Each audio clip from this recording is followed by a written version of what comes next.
Hello दोस्तों, welcome to my channel. दोस्तों, आज की वीडियो में एसएससी कांस्टेबल जीडी के प्रीवियस ईयर की सीरीज में आप देख सकते हैं कि 13 फरवरी को पूछे गए शिफ्ट नंबर 3 में जितने सारे क्वेश्चंस होंगे मैथमेटिक्स का, इन सबको हम लोग आज डिस्कस करने वाले हैं बेहतरीन तरीके से। आइए शुरुआत करते हैं, चलते हैं सीधे मैथ्स के सवालों की तरफ। इसके बाद एक शिफ्ट और होगा जो कि आखिरी होगा, तो ये हमारा आखिरी के एक पहले वाला है, यानी कि सेट नंबर 75 आपका होने वाला है। ठीक है, आगे बढ़ते हैं, चलते हैं सीधे मैथ्स के सवालों की तरफ।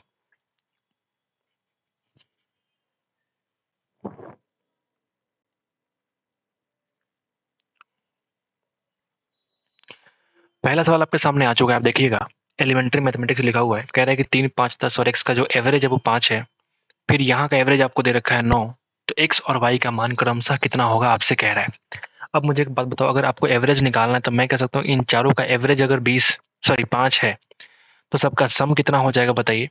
सबका सम कितना हो जाएगा, तो आप बोलेंगे 5 चौका का 20, यानी कि सबका सम 20 हमको चाहिए होगा। तो 10, 5, 15, 3, 18, यानी कि x की वैल्यू 2 रही होगी, x का वैल्यू 2 रहा होगा।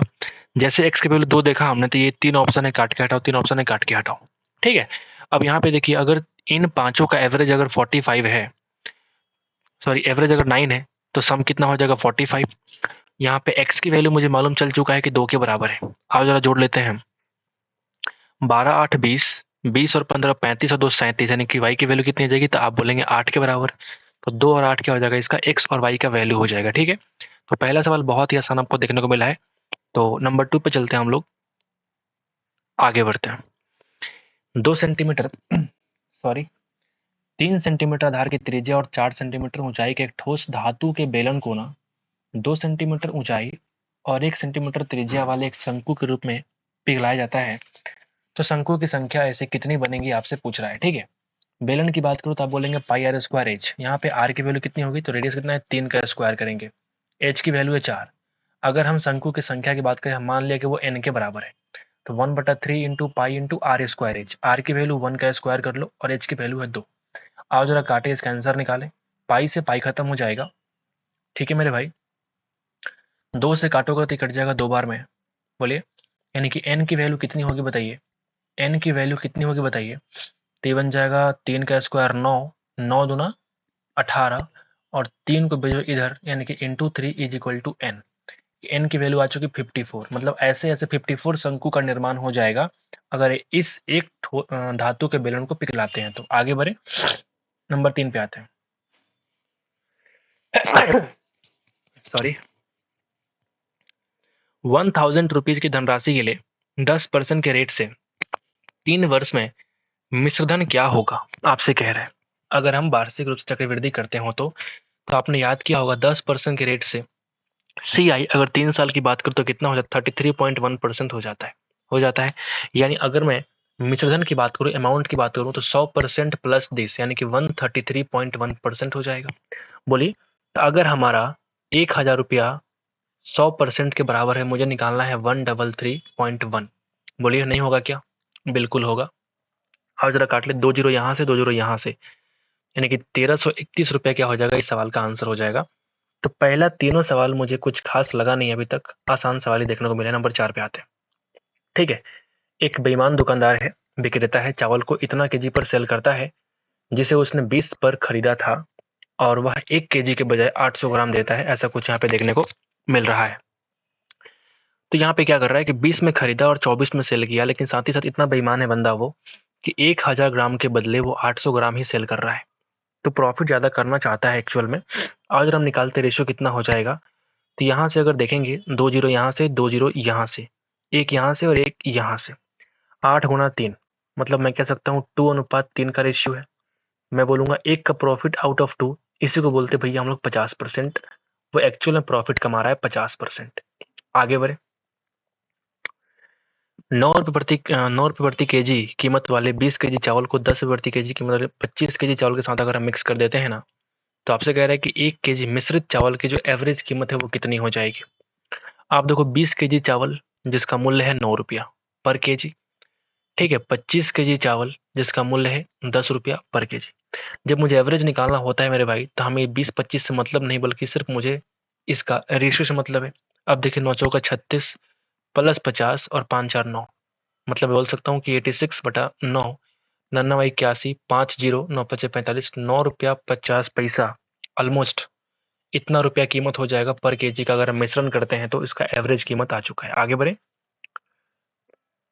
आपसे कह रहे हैं कि इस 750 का 20% का 10% का मान कितना हो जाएगा। तो अगर हम सिंपली निकालें कि 20% का 10% कितना होगा, तो आप बोलेंगे 2%। तो आसान भाषा में कह रहा है कि 1750 का 2% निकाल दो, 2/100। सही है ना। 50 से काटो, ये कट जाएगा 35 बार में, ये कट जाएगा 2 बार में, 2 से 2 खत्म, यानी कि 35 रुपया, रुपया नहीं जो भी है, 35 से सवाल का आंसर हो गया। सवाल में दम नहीं है आज के सेशन में। आगे बढ़ते हैं, 7 नंबर पे आते हैं। आपसे कह रहा है कि HCF ज्ञात करो, महत्तम सापर्तक ज्ञात करो। ये आप खुद से भी कर सकते हैं। 2.16 है, 2.44 है और फिर 3.36 है। ठीक है। अगर डेसिमल से डर लग रहा है तो आप एक काम कर सकते हैं, मन में इन डेसिमल को भूल जाओ, जो वैल्यू आएगी उस वैल्यू में 2 डेसिमल कम कर देना। समझ के बात। इसको तुम ये मान के चलो 216, 244 और 336। समझ के बात। तो आप इसका HCF निकालोगे, कितना आ जाएगा? HCF निकालने खुद से तो 4 आएगा। ठीक है, इन तीनों का HCF कितना आ जाएगा? 4। लेकिन एक्चुअल में कितना आएगा? क्योंकि हमने 2 डेसिमल को शिफ्ट किया है तो हम क्या करेंगे, यहाँ पे 0.04 इस सवाल का आंसर हो जाएगा। समझ के बात। अब HCF मत कहो मुझसे निकालने के लिए, आप खुद से निकाल लेना, आसान सवाल पूछे जा रहे हैं सिर्फ में। ठीक है। एक नाव स्थिर जल में 10 की स्पीड से चल सकती है, धारा की चाल दे रखा है। ठीक है, धारा की दिशा में इतना किलोमीटर जाने में कितना समय लगेगा? धारा की दिशा में x+y यानी कि 10 + 2 यानी कि 12, 12 × 6 = 72, 6 घंटे लगेंगे। आगे बढ़ते हैं। एक डीलर जो अपने वस्तुओं को क्रय मूल्य बेचने का दावा करता है, लेकिन वह क्या करता है, 1 किलोग्राम बाट के स्थान पे 735 ग्राम के बाट वाले इस्तेमाल करता है, तो उसका लाभ कितना होगा? भाई दुनिया के सामने कह रहा है कि हम भैया 1 रुपया की वस्तु को 1 में ही सेल करते हैं, लेकिन एक्चुअल में क्या करता है, वो 1000 ग्राम के बदले 735 ग्राम ही सेल करता है। तो इसको प्रॉफिट तो होगा ना। आओ जरा निकालें हम CP और SP का रेशियो। ठीक है मेरे भाई। अगर तुम काटोगे 5 से तो 5 से कट जाएगा 200 बार में, ये 5 से कट जाएगा, 5 एकम 5, 2 3, यानी कि 5 चौका 20, 3 5, 5 7 35। ठीक है। यानी अगर तुम इसको ऐसे निकालो, क्रॉस मल्टीप्लाई करोगे तो 147:200 क्या हो जाएगा, इसका रेशियो बन जाएगा। तो आप देखिए यहाँ पे कितना प्रॉफिट हो रखा है। तो प्रॉफिट हो रखा है 53 का, किस बेस पे? तो आप बोलेंगे 147 × 100%, बोलिए ना। तो यहाँ पे आपको गुणा करना पड़ेगा, तो सर कोई ऑप्शन मुझे दिख नहीं रहा है। तो आप जरा देखिए यहाँ पे 3 से कट रहेगा, 7 4 11 12, 3 से ये कट रहा है बट ये नहीं कट रहा है, ये भी नहीं कट रहा है, तो गुणा करना पड़ेगा 5300 बटा 147। 14 3 42, 14 चौका 56, यानी कि 3 से स्टार्टिंग होगा। स्टार्टिंग कितना होगा? 3 से होगा। 42 और 21 यानी कि 441 बनेगा, है ना। 441 बनेगा। तो आपके पास जो आया बचने वाला है वो कितना बचेगा? 59 और 30 यानी कि 89 बचने वाला है। तो 89 और 0, 89 और 0, 14 छक 84, है ना, 14 छक 84 और 7 छक 42 यानी कि 884, ऐसा कुछ आने वाला है। तो सिर्फ 6 बचेगा, मतलब 36 पॉइंट, बहुत ही कम। 36 6 कटेगा भी नहीं, 0 लगाया तो यहाँ पे आ जाएगा 60। ठीक है, फिर ऑटोमेटिक 0 आएगा, तो आप देखोगे 36.0 समथिंग आने वाला है। तो वो ऑप्शन तुम्हारा सिर्फ ऑप्शन नंबर 2 ही है। अब 36 देख के आप मार सकते थे, बाकी आप आगे कर लेना। ये तुम्हारा आंसर 36.05% क्या हो जाएगा, इसका आंसर हो जाएगा। अब सवाल ये आता है कि 48 x² और दिस का समानुपात अगर है तो x का मान ज्ञात करो। क्या कहता है कि 48 है, ठीक है, x² है और 27 जो है समानुपात में अगर है ना, तो आपसे कह रहा है कि x की वैल्यू क्या होगी, आपसे पूछ रहा है। ठीक है मेरे भाई, x की वैल्यू क्या होगी। अब यहाँ पे 3 ही है, तो समानुपात में मुझे लगता है कि बीच वाले को रिपीट करना पड़ेगा। मुझे लगता है कि बीच वाले को रिपीट करना पड़ेगा, तभी आप कर पाएंगे। ठीक है। तो आप देखिए, अगर मैं समानुपात 4 में होता है तो उस वाले केस में क्या करते हैं, हम बीच वाले को रिपीट करते हैं, मतलब 48, फिर यहाँ हो जाएगा x², फिर x² और फिर 27। मतलब बोल सकता हूँ कि 48 बटा x² is equal to x² बटा 27 बोलूंगा। ठीक है ना। तो x की power 4 is equal to 27 into 48। तो अगर तुम देखोगे 3 × 3 × 3, फिर यहाँ से अगर तुम 3 निकाल लोगे तो ये बन जाएगा इंटू 16। तो अगर तुम्हारा पावर 4 है ना मेरे भाई, पावर अगर 4 है तो इसका ये मतलब हुआ कि 4 में से 1 को हम बाहर निकालेंगे रूट में से, तो 4 में से 1 बाहर निकाल लो। और 16 जो है 2 को 4 बार गुना करने से आता है, मतलब 2 को हम बाहर निकालते हैं। तो x की वैल्यू आ चुकी है भैया 6। ये सवाल बढ़िया सवाल है, ठीक है, बढ़िया सवाल है। इंसान कंफ्यूज हो सकता है इस सवाल में, आप देख लेना इस सवाल को एक बार एग्जाम में जाने से पहले। आगे बढ़ते हैं, 11 पे आते हैं। ए और बी किसी काम को दे रखा है कि 60 और 75 दिन लगाते हैं। ए और बी 60 और 75 डेज, एलसीएम कितना हो जाएगा? तो आप बोलेंगे 300। कितना हो जाएगा कार्य क्षमता? तो आप बोलेंगे 60 पचे 300, 75 गुना 4 300। एक साथ मिलकर काम करेंगे मतलब 5 4 9 से कर दो डिवीजन, तो आप बोलेंगे 9 3 27, 3 0 9 3 27, 33 दिन, 3/9 डेज। अगर तुम काटोगे तो 33 इंटीजर 1/3 दिन इस सवाल का आंसर हो जाएगा। आगे बढ़े, आगे बढ़ जाते हैं। ठीक है, अमन है, रमन है और फिर यश है, मिलकर किसी कार्य को 29 डेज में कर सकते हैं। ठीक है, कि रमन है और यश है, मिलकर समान कार्य को 58 डेज में कर सकते हैं। रमन है, अच्छा अमन भी है। अच्छा एक मिनट होल्ड करना, क्या कह रहा है सवाल? यहाँ पे कह रहा है मेरे भाई कि अमन है, रमन और यश मिलकर, ठीक है, कार्य शुरू करते हैं, लेकिन 15 दिनों के बाद क्या करता है, अमन भाई साहब काम छोड़ देते हैं। ये भाई साहब जो अमन है ना, काम छोड़ देते हैं। दिनों की संख्या ज्ञात करें जिसमें रमन और यश ने शेष कार्य को पूरा किया। ठीक है, आसान सवाल है, कुछ खास है नहीं सवाल में। तो इन दोनों का जो एलसीएम हो जाएगा वो हो जाएगा 58। अगर मैं कार्य क्षमता की बात करूं तो आप बोलेंगे 2:1। ठीक है, अगर आर प्लस वाई की वैल्यू 1 है तो आर प्लस वाई यहाँ वैल्यू कितना हो गया 1, यानी कि अमन भी क्या है, अमन की इफिशियंसी मेरे भाई 1 के बराबर है, बोल सकता हूँ। आपने कहा कि तीनों मिलकर 15 दिन काम करते हैं, मतलब 2 × 15 काम हो चुका, यानी कि 30 काम तुम्हारा खत्म हो गया। अभी काम कितना बाकी है? तो आप बोलेंगे 28 काम बाकी है। अब ये काम कौन करेगा? अमन तो छोड़ दिया, अमन छोड़ के चल गया, अब सिर्फ आर प्लस वाई करेंगे। तो आर प्लस वाई करेंगे 1 की एफिशिएंसी से, तो 1 से कर दो डिवीजन, यानी कि 28 डेज क्या हो जाएगा, इस सवाल का आंसर हो जाएगा। शेष काम 28 डेज में पूरा हो पाएगा। 13 पे आते हैं। दुकानदार जो है 20% का डिस्काउंट दिया, तो 600 का अगर अंकित मूल्य है मेरे भाई, तो 100 की वस्तु को हमें 80 में सेल करना है। बोलिए, 2 जीरो यहाँ से, 2 जीरो यहाँ से, 8 6 48, 480 रुपये क्या हो जाएगा, इस सवाल का आंसर हो जाएगा। होगा ना मेरे भाई? 14 पे आते हैं। आमरस के कार्टून में 500 ml होता है। आमरस जो है ना, कोई मैंगो जूस है, तो एक कार्टन में 500 ml होता है। एक विशेष ऑफर के कार्टन में अतिरिक्त 15% होता है, तो कितना हो जाएगा? अरे भाई, तो इस 500 का 15% एक्स्ट्रा निकाल दो, यानी कि 100 की वैल्यू को मुझे निकालना 115।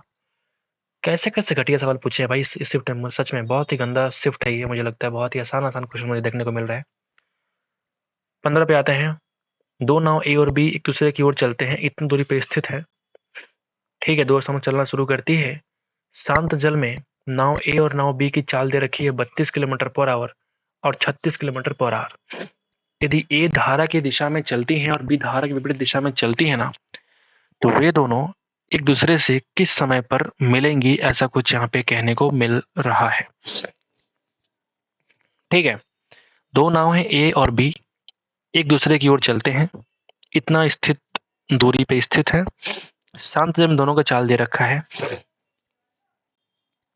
यदि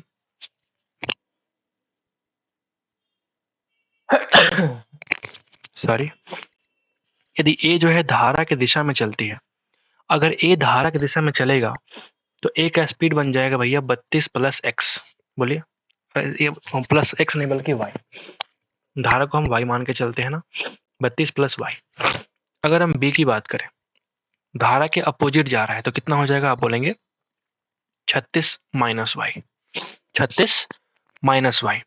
अच्छा, अब ये दोनों ए और बी जो नाव है ना, ये दोनों एक दूसरे के विपरीत चल रही हैं, तो अगर मैं स्पीड की बात करें, रिलेटिव स्पीड कितना हो जाएगा? तो आप बोलेंगे इन दोनों के स्पीड का सम हो जाएगा। बोलिए, यानी कि 32 plus Y plus 36 minus Y. बहुत ही बढ़िया सवाल है मेरे भाई, बहुत ही बढ़िया।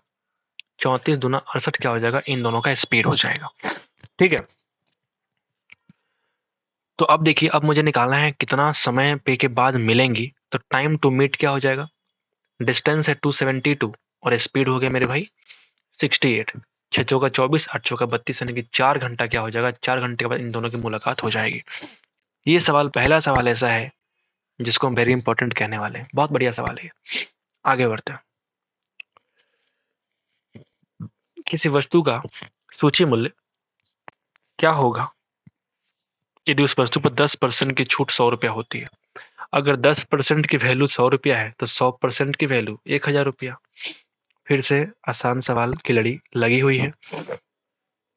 3 वर्षों में 75,000 रुपए का वार्षिक चक्रवृद्धि आधार पर गणना करने पर चक्रवृद्धि ब्याज कितना होगा यदि ब्याज दर पहले वर्ष के लिए 5%, दूसरे वर्ष के लिए 6% और तीसरे वर्ष के लिए 8% अगर है तो कितना होगा। ये सवाल थोड़ा गुणा भाग करवाएगा आपसे। बढ़िया सवाल है। देखो, पहले साल के लिए 5%, दूसरे साल के लिए 6% और तीसरे साल के लिए 8%। एक तरीका ये है कि तुम परसेंटेज निकाल के ब्याज का ब्याज निकाल लो। एक तरीका ये है कि आप उसका ये कर लो, रेशियो का तरीका निकाल लो। देखो मैं कैसे करूंगा, जैसे अगर मैं रेशियो की बात करूं, दोनों करेंगे दोनों, ठीक है। अगर रेशियो की बात करें, ठीक है, तो देखना एक बार।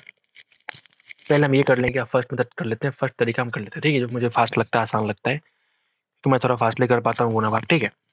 तो अगर हम 5% की बात करें तो 75,000 का 5% कितना होगा, तो 750 गुना 5 यानी कि 3750, ठीक है।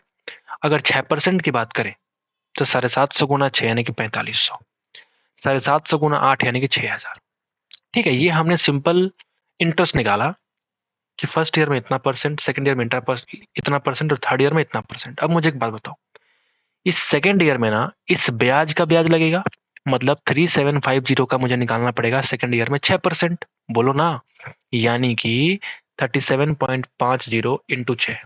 समझ गए बात। यानी कि 8 आना गुना 6 यानी कि 3 प्लस 37 गुना 6, 3 छक 18, 7 छक 42, यानी कि 3 छक 18 180 और 42 कितना हो जाएगा, आप बोलेंगे 222। बोलिए 222 हो जाएगा ना। क्या मैंने सही किया? हाँ बिल्कुल। 225 क्या हो जाएगा इसका, गुना हो जाएगा, मतलब इस ब्याज का ब्याज यहाँ पे लग गया 225। क्लियर है? क्लियर है कि नहीं? अब देखो तीसरे साल क्या होगा ना, तीसरे साल क्या होगा मेरे भाई, कि जितना ब्याज लगा है अभी तक का, जितना सारा ब्याज है, ये सारा, इस सारे ब्याज का ब्याज लगेगा, जो कि 8% के हिसाब से, थर्ड ईयर में 8% के हिसाब से। आओ जरा अगर हम जोड़ेंगे तो आप पाएंगे 4000, 3000, 7000, 7000 और 7 5 1250, 1250 यानी कि 8250 और 200 8450, यानी कि 8475 क्या हो जाएगा, सबका जोड़ हो जाएगा। क्या मैंने सही किया है? ठीक है ना। इसका मुझे निकालना है 8%, यानी कि डेसिमल यहाँ लगा दो, इंटू 8। क्या मैंने सही किया? बिल्कुल ठीक है। तो 3 और दोनों कितना हो जाएगा, 6, प्लस देखो यहाँ पे 4 8 32, 3 8 8 64 और 3 65, यानी कि 652 और 6 यानी कि 658। तो 658 तुम्हारा यहाँ पे क्या हो जाएगा, जुड़ जाएगा, और इंटरेस्ट। मैंने पहले ही कहा था सवाल तुम्हारा बढ़िया है, और उतना ही बड़े तरीके से हम फास्टली करके दिखाएंगे आपको कि कैसे हम सोचते हैं। मुझे खुद करना पड़े, बहुत फास्ट करूंगा मैं, ठीक है। समझाना है मुझे, बोलना है, इसलिए मैं ऐसे कर पा रहा हूँ, ठीक है। अब जितना सारा इंटरेस्ट है, इन सब इंटरेस्ट को जोड़ दो, वही सवाल का तुम्हारा आंसर है। तो यहाँ तक आया था 8475, यहाँ 6000 और प्लस 600, यानी कि 658 क्या करेंगे, और जोड़ दीजिए। देखो 5 और 8 यानी कि 13, कैरी 1, 5 एक 6 और 7 यानी कि 13, कैरी 1, 7 और 4 यानी कि 11, कैरी 1, 7 और 8 यानी कि 15,133 रुपया क्या हो जाएगा, इसका ब्याज हो जाएगा। और यही सवाल का इंटरेस्ट है, यही सवाल का आंसर है। समझ गए बात? बहुत ही बढ़िया सर। मैं दोबारा कह रहा हूँ आपसे, हमने क्या किया कि बिना फॉर्मूला यूज किए हमने परसेंटेज के तरीके से ब्याज का ब्याज निकाला, जिससे कि हम फास्टली कर पाए। फार्मूला का इस्तेमाल करके हमारा दिमाग खराब नहीं करना, और इस तरीके से हम फास्टली कर पाएंगे। एक और तरीका आपके पास है, पहले साल 5% का रेट, मतलब 20 की वैल्यू बन जाएगी 21, 20 की वैल्यू बन जाएगी भैया 21। क्लियर है? दूसरे साल 6% यानी कि 100 की वैल्यू 106, यानी कि 50 की वैल्यू 53। बोलिए। तीसरे साल 8% यानी कि 50 की वैल्यू 54, यानी 25 की वैल्यू 27। बोल सकते हैं ना? बोल सकते हैं ना? ठीक है। अगर ये कट रहा है तो काट लीजिए, नहीं कट रहा है तो गुना करना पड़ेगा, गुना करना ही पड़ेगा। इसका वैल्यू 1000 गुना 25 यानी कि 25,000। ठीक है, ये कितना हो जाएगा बताइए, ये कितना हो जाएगा बताइए, गुना करना पड़ेगा आपको। 21 गुना 3 यानी कि 63, 6 21 बचे 105 और 6 111। ठीक है, 111 मैं गुना कर रहा हूँ, टेंशन नहीं है मुझे कि टाइम लग रहा है, मुझे मजा आता है मैथ्स करने में। ठीक है, गुना करना है 27 से। अब कितना आएगा, 27 इंटू 3 तो आप बोलेंगे 11, सॉरी 81, कैरी 8 हो जाएगा। 27 इंटू 1 और 8 कितना हो जाएगा, 35 कैरी 3, 27 और 3 यानी कि 30 कैरी 3, 27 और 3 कितना हो जाएगा 300। आप देखना 25,000 की वैल्यू कितनी बन जाएगी, 30,051। यानी कि ये तुम्हारा प्रिंसिपल अमाउंट है और ये मिश्रधन है।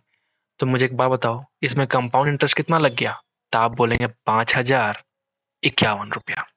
5,051 रुपया, क्या मैंने सही किया है? अगर तुम्हारा प्रिंसिपल अमाउंट 25,000 है तो उस केस में इंटरेस्ट लग गया 5,051 रुपया। अगर ये 25,000 नहीं बल्कि 75,000 है, मतलब मुझे इस पी में 3 से गुना करना पड़े तो इंटरेस्ट में भी 3 से गुना करना पड़ेगा। कर लो गुना, 15,053, सॉरी मिस्टेक कर दिया क्या, मैंने यहाँ ही मिस्टेक कर रखा है, यहाँ 33 नहीं बल्कि 53 होगा, जोड़ना एक बार। ठीक है, तो अगर 3 से गुना किया मैंने तो 15,153 इस सवाल का आंसर होगा। उम्मीद करते हैं कि हमने बेस्ट तरीके से आपको समझाने की पूरी कोशिश की है। ठीक है, तो हमारा एफर्ट रहता है कि हम अपना 100% आपके सामने रखें ताकि आपको ये सवाल समझ में आए। ठीक है, क्योंकि अगर आप टाइम निकाल के वीडियोस देख रहे हो तो कुछ सीख के जाओ, क्योंकि इस तरह के सवाल दोबारा आपको परेशान ना करें। अगर आप इस सवाल में 5 मिनट दे दिए, एक इस सवाल को सीखने में अगर 5 मिनट लगा दिया, इस बार 10 मिनट लगा दिया, तो कहने का मतलब ये है कि कुछ स्ट्रांग बन जाएंगे आप और सवाल को देख कर डरेंगे नहीं। ठीक है, जैसे मैं करता हूँ, रट के थोड़ी आता हूँ, मैं आपके सामने करता हूँ, गलती होगी तो होगी, क्या दिक्कत। जैसे मुझे देखो यहाँ पे गलतियाँ हो गई, कोई दिक्कत नहीं, लिखने में होती गलतियाँ हो जाती है कभी कभी, टेंशन क्या है इस बात का। 18 पे आते हैं। राकेश को इतना ऊंचाई और इतना त्रिज्या वाले एक बेलनाकार कंटेनर को 5 सेंटीमीटर त्रिज्या के एक अर्ध गोलाकार कटोरे से भरा जाता है। से पानी भरना है ना, टैंक को पूरी तरह से पानी से भरने के लिए उसे अर्धगोलाकार कटोरे से बेलनाकार करने में कितने बार पानी डालना पड़ेगा। अरे भाई आसान चीज है, अगर बेलनाकार है तो पाई आर स्क्वायर एच, यानी पाई आर की वैल्यू कितना 10 का स्क्वायर कर दो, 10 इंटू 10, और एच भी तुम्हारा 10 ही है। अगर हम अर्धगोलाकार की बात करेंगे तो आप बोलेंगे 2/3 into pi R cube, R कितना है तो आप बोलेंगे 5 का क्यूब यानी कि 125, 5 क्यूब कर लो। ठीक है, ठीक है। अब ये जो है कितनी बार डालेंगे, मतलब मुझे इस नंबर ऑफ गोला का याद रखना है, बोलिए, काटना है। 5 का क्यूब, 5 काटेगा 2 बार में, 2 बार में, 2 बार यानी कि 8 से कट जाएगा, समझ गए। पाई कट जाएगा भैया पाई से, 2 कट जाएगा 4 से, यानी 4 तियां 12, एन कितना हो जाएगा 12, मतलब 12 बार उस कटोरे से अगर भरेंगे तो पानी पूरा पूरा क्या हो जाएगा, टंकी में भर जाएगा। 19 पे आते हैं भैया, इसका मान याद करो, ये तो बोर्ड मास है। तो आप देखो 3 2 5/6, ये बन गया भैया 5/6। क्लियर है। ये देखो 4 1 5/4 है ये, माइनस, और ये प्लस अगर तुम करोगे, और अगर तुम इसे प्लस करोगे, लेकिन प्लस नहीं कर पाओगे क्योंकि यहाँ ब्रैकेट स्मॉल है और ये 7/5 ये ब्रैकेट बंद है।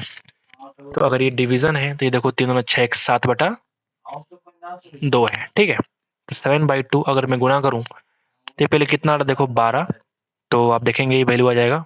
गुना मत करो, पहले डिवीजन करो क्योंकि ऑप्शन नहीं दिख रहा है मुझे। आप देखो यहाँ पे ये पूरा बंद हो जाएगा, ये डिवीजन ही है। तो 6 2 12, 3 से करो तो यानी कि 15 माइनस 10। ठीक है, 15 माइनस 10 और ये ब्रैकेट प्लस 7/5। ठीक है, कौन बात कर रहा है यार गेट पे आके। 7/2 इंटू करेंगे अगर तो 12 ऊपर और 5 नीचे, और प्लस कर पाएंगे 7/5। क्या मैं सही कर रहा हूँ? ठीक है, आप देखते रहना क्योंकि सवाल बहुत ही आसान होते हैं इस तरह के सवाल, लेकिन गलतियाँ ज़्यादा होती है। तो 7 छक 42/5 प्लस 7/5, तो 42 और 7 यानी कि 49/5, 5 9 45, 4/5 फाइनली हम लोग कर चुके हैं। तो बोर्डमास का बहुत ही आसान सवाल, 19 नंबर सवाल। आते हैं हम लोग आखिरी सवाल की तरफ और ख़त्म करते हैं इस शिफ्ट को बेहतरीन तरीके से। दो संख्या 2:3 के रेशियो में है, करते कि प्रत्येक संख्या में अगर 7 कम करेंगे तो नई संख्या इतने के रेशियो में होती है, छोटी संख्या कौन सी है। आप देखो 2x मान लिया हमने, माइनस किया किसी संख्या को, 7 को हमने माइनस किया, और ये देखो 3x माइनस 7 किया। तो नई संख्याएं आपसे कह रहा है कि 7:11 में है। तो अगर मुझे x की वैल्यू निकालनी पड़े, तब तुम छोटी संख्या निकाल पाएंगे? बताओ, छोटी संख्या यानी कि 2x। बताइए, अगर 2x है तो 2 का मल्टीपल आंसर होगा। 2 का मल्टीपल ना तो ये है ना तो ये है, या तो ये हो सकता है तो ये हो सकता है। समझ गए बात को? आगे बढ़ते हैं। तो अब यहाँ पे देखो कि 11×2=22 और 7×3=21, यानी कि x का डिफरेंस है 77 और 49, यानी 7×28 का डिफरेंस है। x की वैल्यू आ चुकी है 28। फासले कर लिया हमने। अगर x की वैल्यू 28 आ चुकी है तो 2 की वैल्यू कितनी हो जाएगी? छोटी संख्या यानी कि स्मॉल नंबर जो है वो 2x था ना, स्मॉलेस्ट नंबर जो है 2x, यानी कि 56 इस सवाल का आंसर होगा। तो इस तरीके से हम लोग पूरा खत्म कर चुके हैं। उम्मीद करते हैं कि आपको अच्छा लगा होगा, तो एक बार लाइक कर दीजिएगा हमारी इस एफर्ट के लिए। मिलते हैं आपसे अगले वीडियो में। आज के लिए इतना ही दोस्तों। थैंक यू दोस्तों, मिलते हैं नेक्स्ट वीडियो में। Thank you so much.